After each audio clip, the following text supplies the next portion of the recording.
punta ko si Mrs. Punta ko kay si Mrs.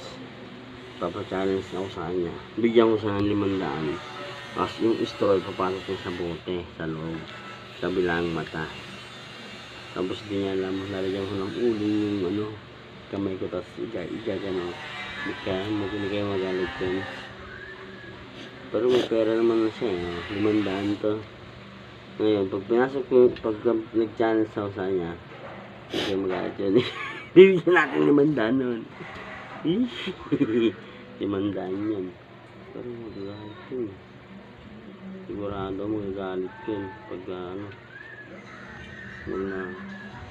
Kaya lang magkakapera naman. Tara. Iparagawan siya. Bigyan natin siya ng kaya. Tapos tatahanis natin siya. Tara mga idol. Punta natin si Mrs.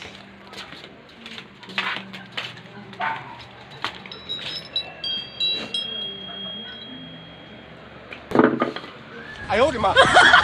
May napatanin sa ako. Itong straw, i-shoot mo lang sa loob ng bote. Ganyan, no? Parang ganyan. Pero, tatapang mo sa mata mo. O yan, ah. Ano mata, gitin pera niya. Sabi ko muna yung 500. Kasi mamaya mani. Ano, straw? I-shoot mo yung bote dito sa loob ng straw. Ganito, tatapang ko yung mata mo. Kabilaan.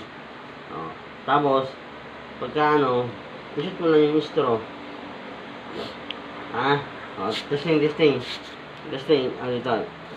Kabilang kamay. I-shoot mo. Yun. Kabila. Kabila mata. I-shoot mo ulit. Yung kabila. Layo mo kaya?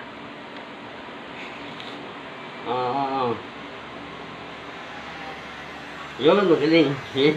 Yun. Hawak yung straw. Layo mo naman. Dapat dito lang.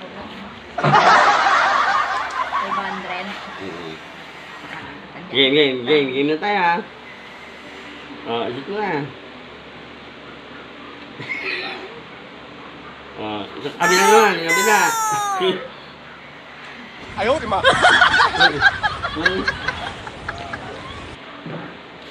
Kabila nga naman. Ang layo mo eh. Kabila. Isip mo. Yun, galing. Galing, di ba? Di ba nasit mo? Ano? Pagod ka na. Ayan, 500. Tapos. Ganyan lang, dali. May pera ka na.